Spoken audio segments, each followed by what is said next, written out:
अमेठी में रायबरेली के रहने वाले शिक्षक और उसके परिवार की हत्या के मामले में एक नया मोड़ सामने आया है।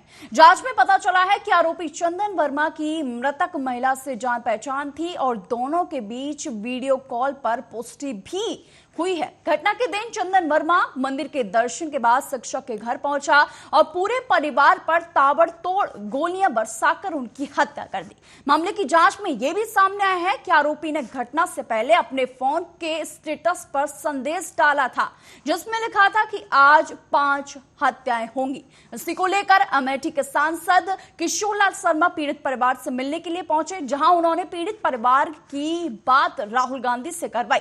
बातचीत में राहुल गांधी ने मुआवजा और धनराशि देने का पीड़ित परिवार को आश्वासन दिया है।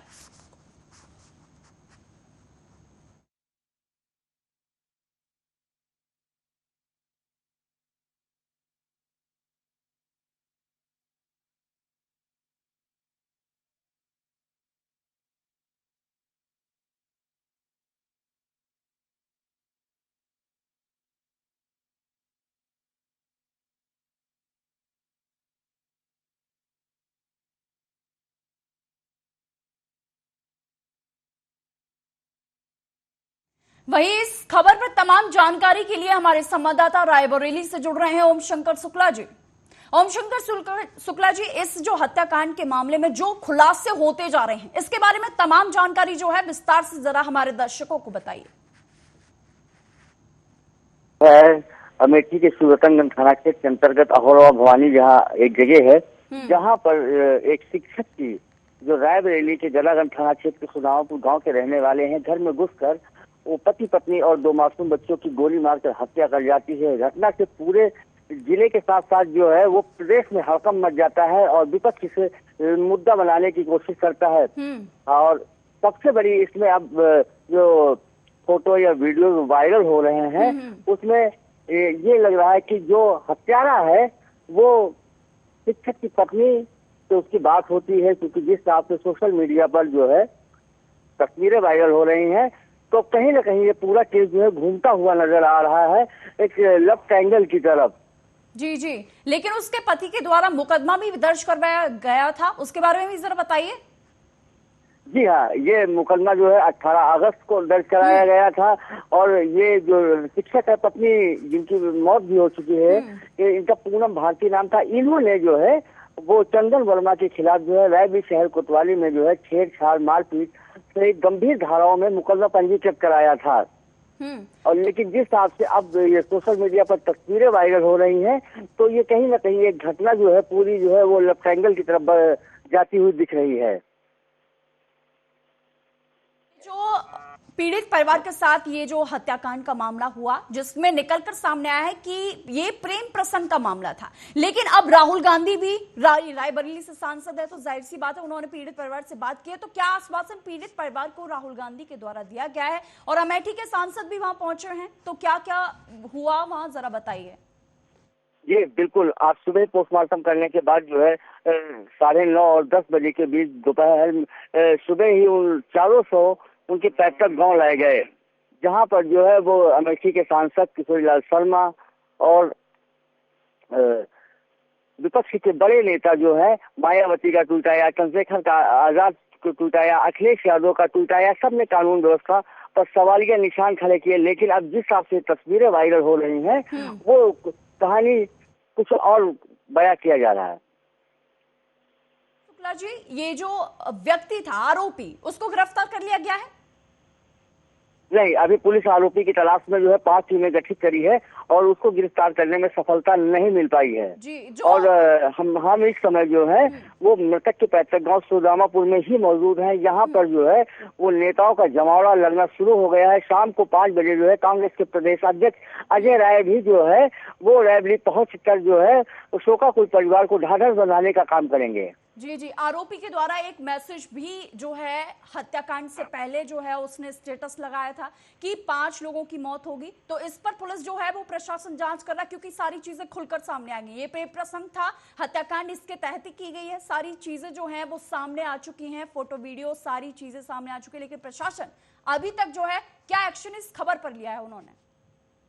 नहीं, प्रशासन अभी भी कुछ भी बोलने के लिए तैयार नहीं है। उनका ये कहना है जब तक कि आरोपी है हत्यारा गिरफ्तार नहीं हो पाता तब तक कुछ भी कहना जो हालांकि जो 5 लोगों की हत्या का ये 12 सितंबर को लगाया गया था। हाँ, स्टेटस तो ये निश्चित एक कहीं न कहीं जो है वो पहले से मेंटली प्रिपेयर था, चूंकि 18 अगस्त को ही मुकदमा उसके खिलाफ दर्ज कराया गया था महिला के द्वारा। उसके बाद 12 सितंबर को स्टेटस लगाता है और कल जो है शाम को घर में घुसकर उन लोगों की चारों के लोगों की हत्या कर दी जाती है। तो ये एक साथ जो है ये सारी चीजें कहीं ना कहीं एक कड़ी में जुड़ती हुई नजर आ रही। हालांकि ऑफिशियल तौर पर अभी तक पुलिस का कोई बयान नहीं आया है। एसपी अमेठी ने भी जो बयान दिया है उन्होंने कहा कि रायबरेली में एक मुकदमा पंजीकृत हुआ, तो उसी मुकदमे के आधार पर जो है पुलिस ने अपनी जांच आगे बढ़ाई है। लेकिन जब तक कि हत्यारा आरोपी चंदन वर्मा गिरफ्तार नहीं होता तब तक अभी कुछ भी कहना जल्दबाजी होगी। बिल्कुल बिल्कुल, क्योंकि जिस तरीके से सुबह से लेकर अभी तक जो खुलकर जिस चीजें सामने आई हैं वो अभी हो सकता है कि इसमें और भी जो है वो खुलासा हो सकते हैं, लेकिन देखते हैं कि प्रशासन कब तक इस पर जो है आरोपी को गिरफ्तार करता है। अभी तक आधिकारिक जो है पुष्टि अभी तक उसकी नहीं की गई है आरोपी की कि उसे पकड़ लिया गया है, लेकिन देखते हैं कि प्रशासन कब तक इस पर कार्रवाई करता है। तो ओम शंकर शुक्ला जी, तमाम जानकारी के लिए आपका बहुत बहुत धन्यवाद। वहीं बढ़ते अगली खबर की ओर, जहां केंद्रीय मंत्री और बीजेपी के राष्ट्रीय अध्यक्ष जेपी नड्डा ने एक जनसभा को संबोधित करते के दौरान कहा कि ये हम सभी के लिए बहुत खुशी की बात है और इस बात के लिए आपका धन्यवाद देता हूं कि आपने लोकसभा चुनाव में हिमाचल की सभी 4 सीटें बीजेपी को दी। आपने कांगड़ा, हमीरपुर, मंडी और शिमला में कमल खिलाया। आज देश के 18 राज्यों में एनडीए की सरकार कार्यरत है। आगे उन्होंने क्या कुछ कहा, सुनिए। सबके लिए बहुत ही खुशी की बात है और मैं उसके लिए आपको धन्यवाद देता हूं कि लोकसभा के चुनाव में आप सब ने 4/4 100% नतीजा हिमाचल से दिया। इसके लिए आपको बधाई देता हूं। आपने कांगड़ा में कमल खिलाया, हमीरपुर में कमल खिलाया, मंडी में कमल खिलाया, शिमला में कमल खिलाया।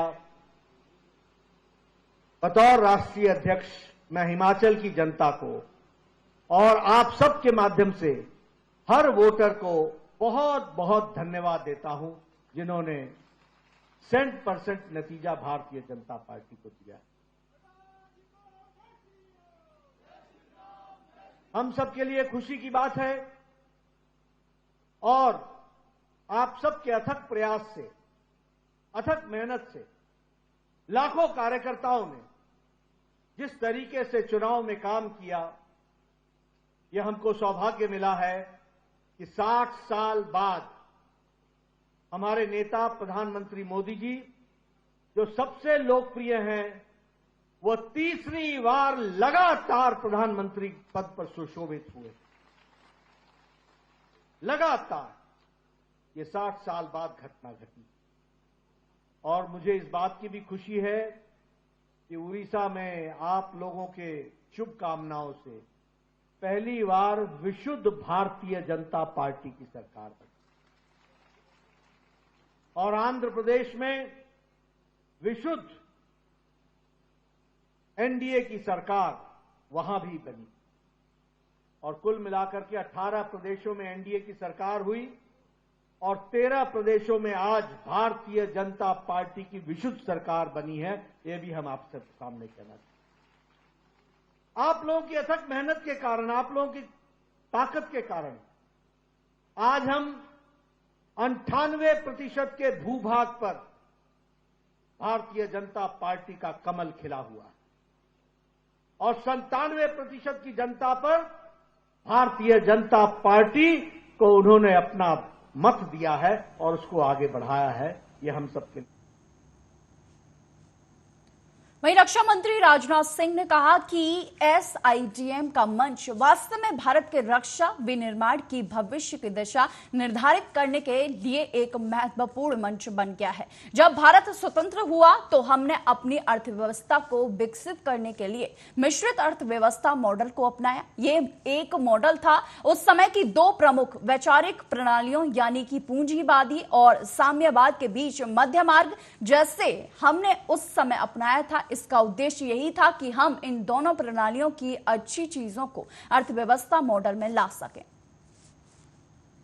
साथियों, SIDM का यह मंच वास्तव में भारत के डिफेंस मैन्युफैक्चरिंग के फ्यूचर की दिशा तय करने का एक बहुत ही इम्पोर्टेंट मंच बन गया है। ऐसा मैंने पिछले 4-5 बार में जब भी यहां आया हूं देखा है। और इस बार के एनुअल फंक्शन की आप सबने जो थीम रखी है, empowering Indian defence industry, catalysing exports and indigenous innovation, यह थीम आपके विजन को दिखाती है और आपके विजन के साथ साथ यह डिफेंस सेक्टर में आत्मनिर्भरता की ओर भारत सरकार के संकल्प को भी यह दर्शाती है।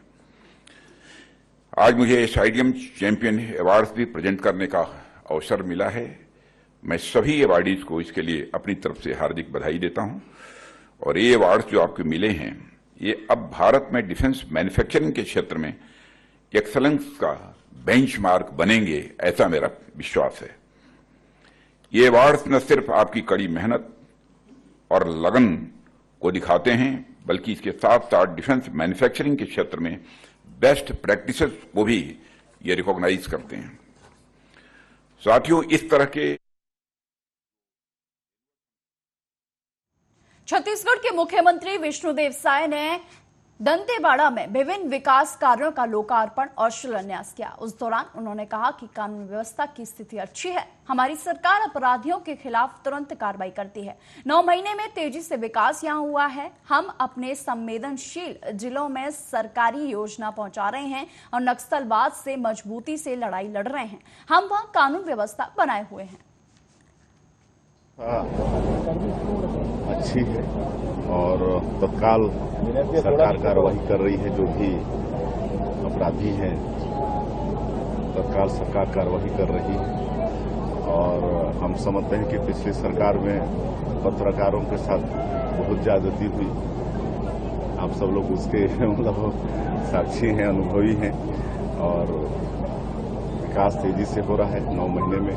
और जो हमारे संवेदनशील जिले हैं, बस्तर के 5 जिले, वहाँ भी हम लोग लगातार नियंत्रण के माध्यम से सरकार की योजनाओं को पहुँचा रहे हैं और मजबूती के साथ नक्सलवाद के साथ लड़ाई भी लड़ रहे हैं और वहाँ शांति व्यवस्था कायम हो रही है। कानून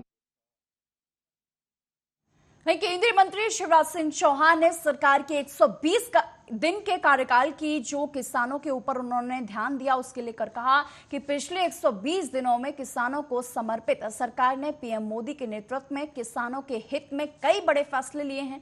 किसानों को अच्छी कीमत मिले, उनमें से एक फैसला जो कदम उठाया गया है, उसका हमारे तिलहन उत्पादन पर भी भारी प्रभाव पड़ा है। हमारी 6 सूत्रीय रणनीति उत्पादन बढ़ाना, उत्पादन की लागत घटाना, उत्पादन के ठीक दाम देना, प्राकृतिक आपदा अगर आए तो उसमें भरपाई करना, कृषि का विविधीकरण और वैल्यू एडिशन और प्राकृतिक खेती। किसानों को ठीक दाम मिले, इसके लिए पिछले दिनों में कुछ बड़े निर्णय किए गए। एक फैसला जिसका हमारे तिलहन के उत्पादन पर और उसकी कीमतों पर व्यापक असर पड़ रहा है, वो था कि देश में अब जो तेल आयात होंगे, पहले 0% इंपोर्ट ड्यूटी थी उन पर, लेकिन अब वो बढ़ के प्रभावी रूप से 27.5% हो गई है। सोयाबीन हो, मूंगफली हो,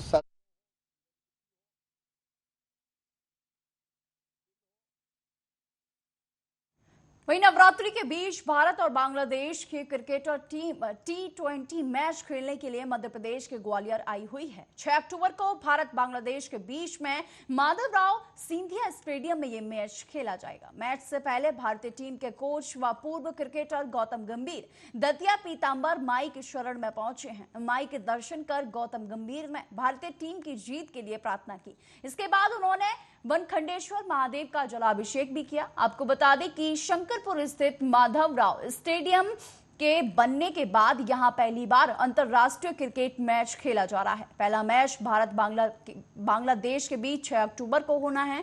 मैच के लिए दोनों टीमें 2 अक्टूबर को ग्वालियर में आ गई थी। भारतीय टीम के साथ कोच और पूर्व क्रिकेटर गौतम गंभीर भी आए हुए हैं, जिन्होंने दतिया में पहुंचकर मां का आशीर्वाद लिया। 14 साल का वनवास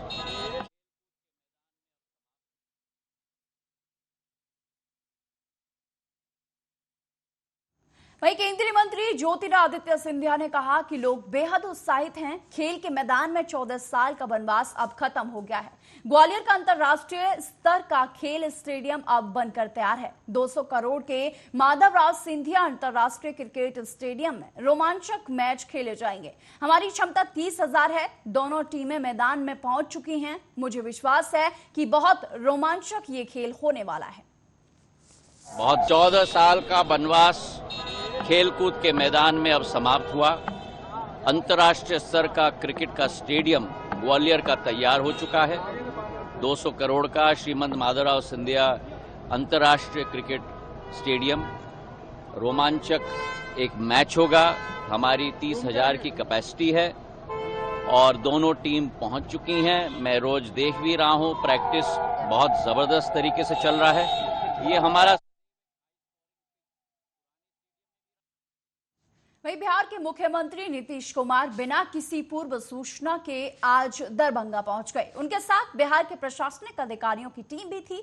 मुख्यमंत्री ने वहां पहुंचते ही बाढ़ कार्यों की निगरानी की तथा बाढ़ राहत कार्यों की समीक्षा भी की। आपको बता दें कि अधिकारियों की उन्होंने क्लास भी लगाई तथा राहत कार्यों में तेजी लाने का दिशा निर्देश भी उनके द्वारा दिए गए। वहीं आपको बता दें कि बिहार के मुख्यमंत्री नीतीश कुमार ने बाढ़ प्रभावित इलाकों में सहायता पहुंचाने के लिए एक अहम बैठक बुलाई है।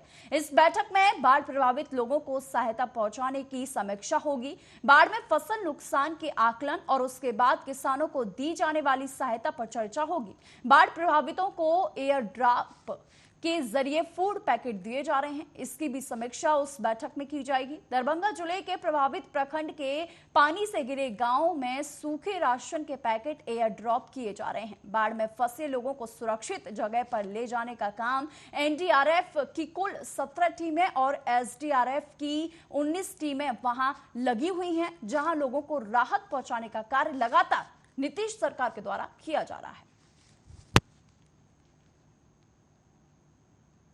वहीं हरियाणा विधानसभा चुनाव के लिए कांग्रेस के वरिष्ठ पर्यवेक्षक अजय माकन की मौजूदगी में हरियाणा बीजेपी नेता अशोक तंवर कांग्रेस में शामिल हो गए हैं। वहीं कांग्रेस नेता अशोक तंवर ने कहा कि पिछले कुछ दिनों में कांग्रेस ने राहुल गांधी और मल्लिकार्जुन खड़गे के नेतृत्व में भारत जोड़ो यात्रा और ऐसे अन्य कार्यक्रम आयोजित किए हैं, जिससे भारत जोड़ो यात्रा ने देश को एक नई दिशा दी है और लोगों में कांग्रेस पार्टी के प्रति विश्वास फिर से पैदा हुआ है।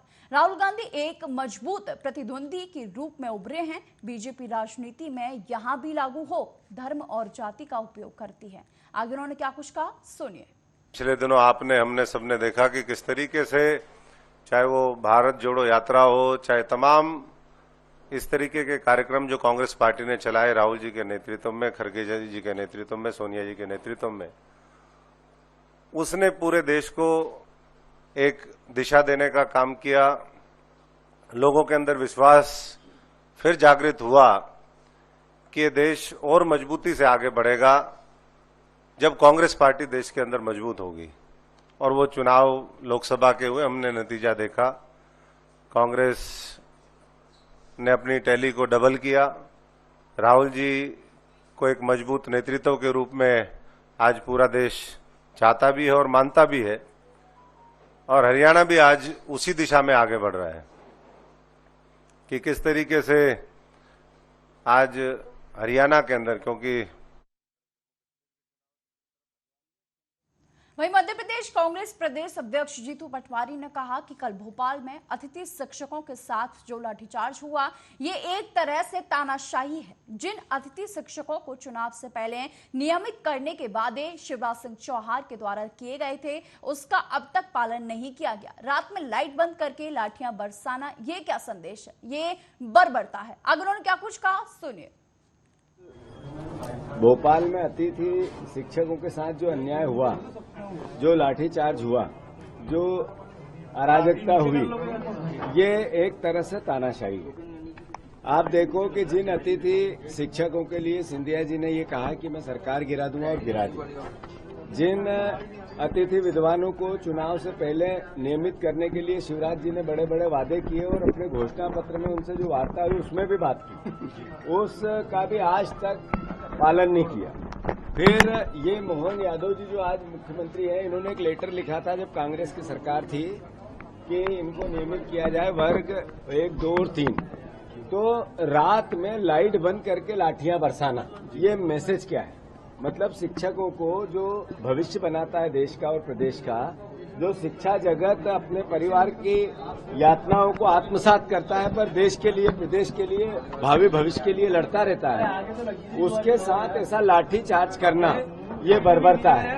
दूसरा, जो कांग्रेस पार्टी बहनों के साथ अत्याचार इस सरकार के दौरान हो रहे हैं, रोज 18 बच्चियों के साथ बलात्कार होता है और इसका जब विरोध अलग अलग तरीके से करते हैं तो हमारा जो यूथ कांग्रेस के अध्यक्ष है प्रदेश के मितेंद्र, उनके खिलाफ एफआईआर हुई। ये मैसेज क्या है कि बहनों के बलात्कार होंगे और आम जनता आवाज नहीं उठा सकती है, इनके खिलाफ बात नहीं कर सकती है।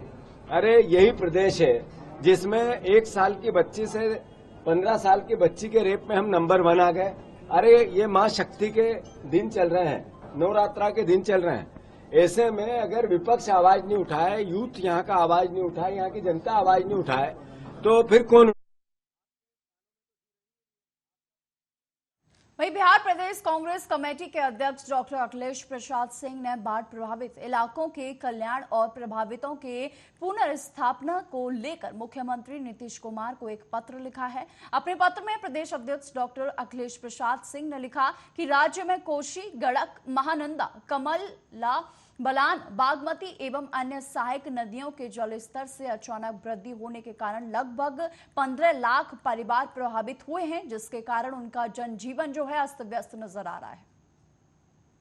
जन जागरण अभियान 1 सप्ताह का कांग्रेस पार्टी ने शुरू किया है और मुख्यमंत्री का गृह जिला नालंदा था, इसलिए हम लोगों ने उसका शुरुआत नालंदा जिले के प्रांगण से शुरू किया और वहां हम लोग 3-4 किलोमीटर हजारों आदमी के साथ पैदल चले, लोगों को अपना जागृत किया, लोगों को जगाने का काम हुआ। हालांकि घर घर में लोगों की परेशानी है, घर घर के लोग इस प्रीपेड स्मार्ट मीटर से तबाही में हैं। सब लोग खुद ही अपना बोलने लगते हैं कि भाई पहले आता था 500, अब आ रहा है 3000 रुपया, 1000 रुपया जिसके घर में आता था उसको 5000 आ रहा है।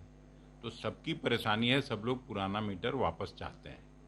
जो ऊर्जा मंत्री हैं उनका कहना है कि जब भी कोई टेक्नोलॉजी आगे बढ़ता है तो लोग उसको पहले बॉयकॉट करते हैं, फिर बाद में एक्सेप्ट कर लेते हैं। मोबाइल को लोग कहीं ना कहीं बोल रहे थे, अब तो एक्सेप्ट मोबाइल के लिए तो कोई आंदोलन नहीं हुआ, मोबाइल से कभी किसी को परेशानी नहीं हुई, लेकिन बिजली इतनी महंगी हो जाएगी और स्मार्ट मीटर लगाने का अलग से पैसा, और इतना बड़ा अभी तो जो घोटाला सामने आ रहा है, तो किसी अफसर को मर्सिडीज गाड़ी कोई क्यों देगी बिजली कंपनी? ये तो आया है ना अखबारों में।